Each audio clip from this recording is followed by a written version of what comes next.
Shalom, renungan Grace and Truth hari ini dengan tema waktunya sudah singkat. Dari firman Tuhan 1 Korintus pasal 7 ayat 29.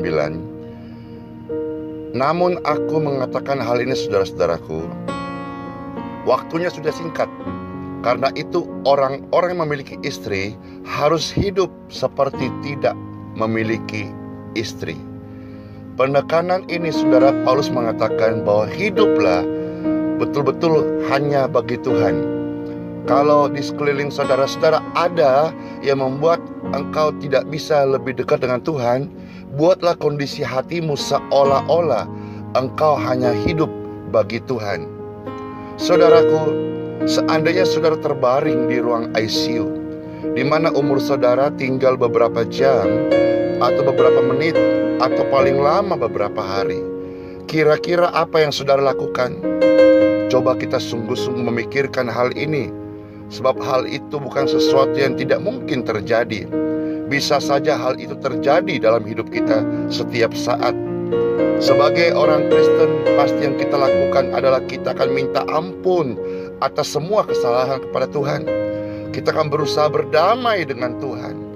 Kita berusaha membuat hati Tuhan lunak, mohon belas kasihan Tuhan. Dan jika ada kesalahan yang kita lakukan, kita akan berusaha membereskannya di hadapan Tuhan. Kemudian kita akan berusaha meyakini diri kita sendiri bahwa kita akan diterima Tuhan.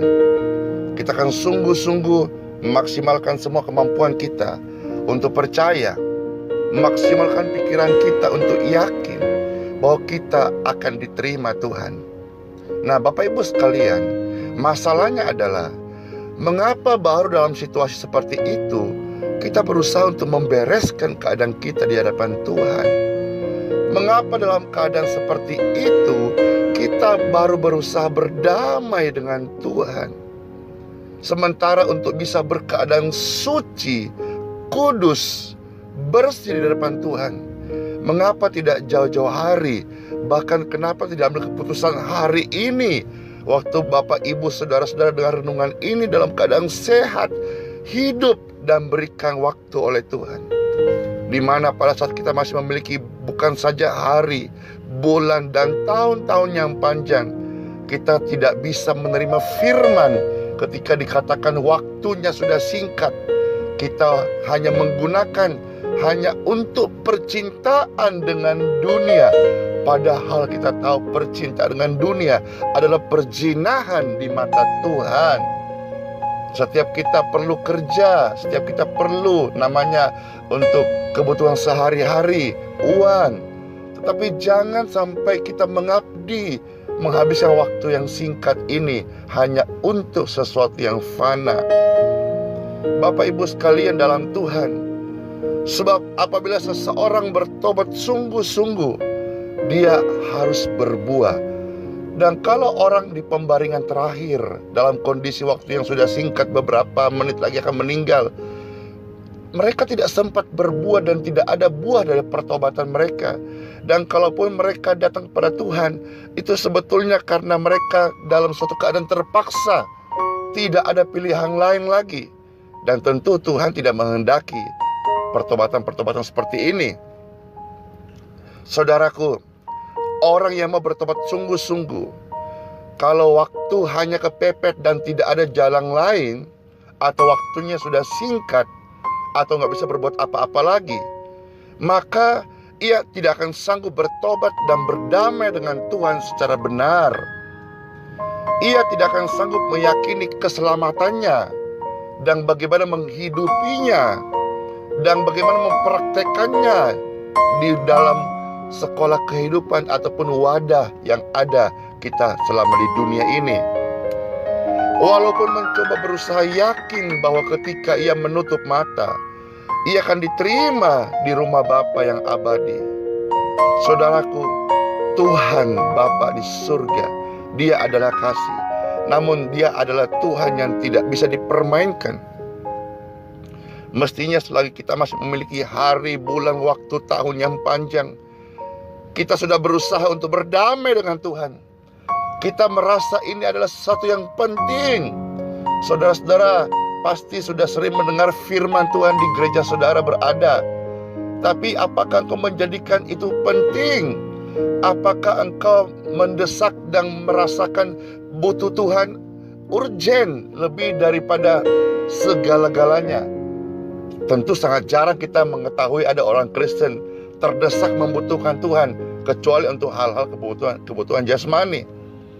Ya, tentu kita sangat jarang mendengar ada orang-orang percaya yang betul-betul dia ngotot untuk menyembah Tuhan.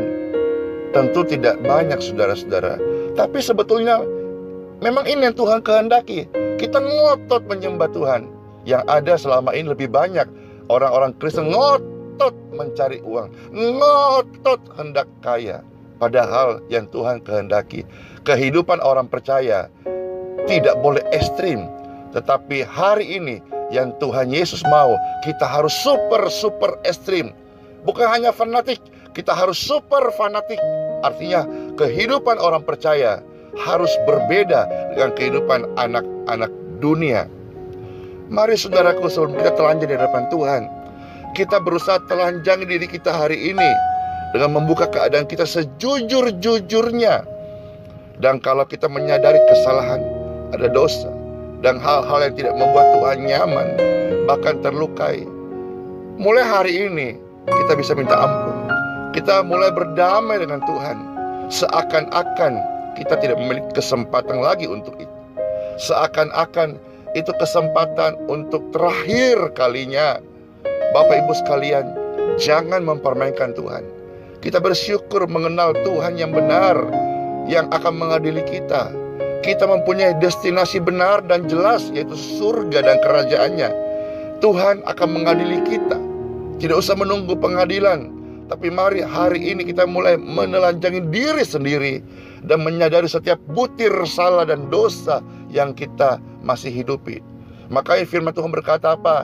Sekalipun kau sudah lahir baru, buanglah segala dusta, buanglah segala kemunafikan, buanglah segala kefasikan. Saya mau tanya, saudara pernah gak lihat orang-orang yang karismatik bisa berbahasa lidah, tapi kelakuannya kayak hantu? Saudara pernah gak lihat orang-orang Kristen aktif masuk gereja, tapi masih bisa ngomong-ngomong yang jorok, seperti kalau dia pakai anjing? Itu apa, saudaraku? Nah, memuliakan Tuhan. Nah, justru itu ketika kita lahir baru, ketika kita tersinggung, memang itu akan muncul, tapi kita berusaha tahan. Manusia lama kita suka caci maki. Ketika sudah lahir baru, dibaptis, masuk gereja, dididik, ada suatu gesekan, rasanya itu kebun binatang mau keluar lagi. Tapi kita harus menahan. Kita harus mengkontrol sampai mati segala sesuatu yang caci maki, sumpah serapah. Nah, itu kita yang menentukan. Kita yang berusaha untuk membuang, mematikan.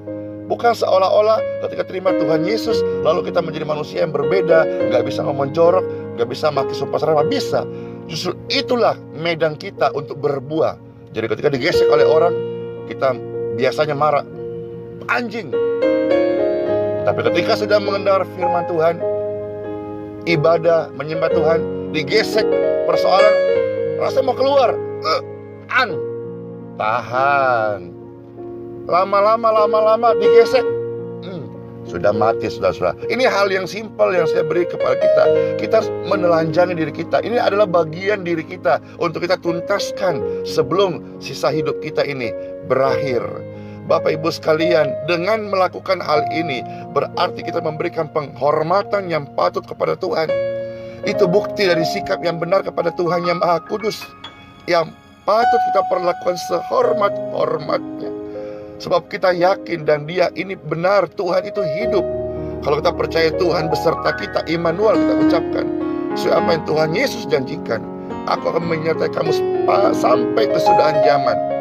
Kalau kita percaya Tuhan adalah Maha Hadir, Roh Kudus dimateraikan dalam diri kita, maka kita harus betul-betul bertindak dan menaruh Tuhan depan mata kita.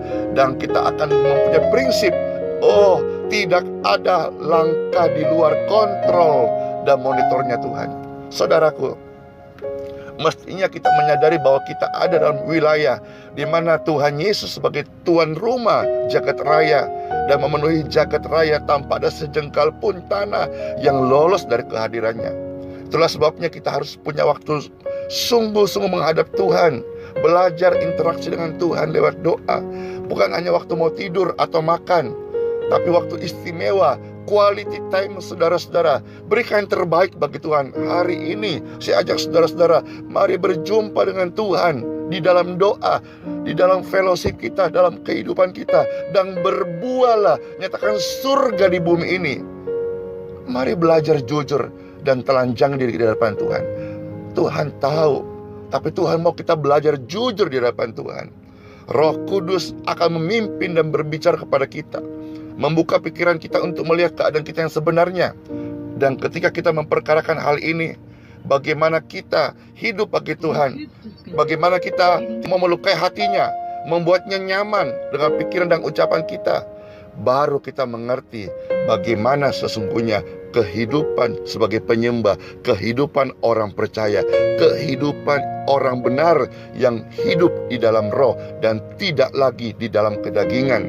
Inilah adalah kehidupan orang benar. Dan saudara, dari sekian miliar manusia, saudara ditandai oleh Tuhan sebagai orang yang menyenangkan hati Bapa di surga. Wow, dan betapa terhormatnya itu. Dari sekian manusia, Tuhan menunjuk kita menjadi luar biasa.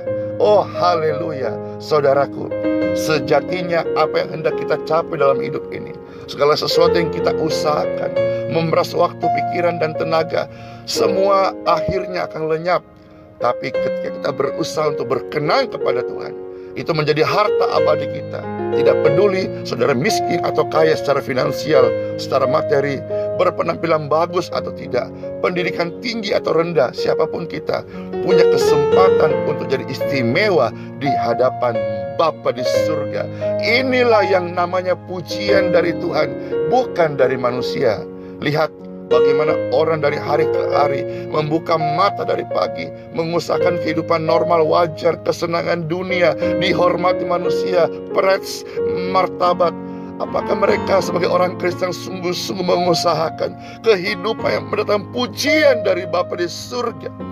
Hari ini mestinya kita berani berkata, hanya satu yang kuminta padamu Tuhan, agar engkau mengenal aku. Ketika kita bertemu di keabadian, muka dengan muka.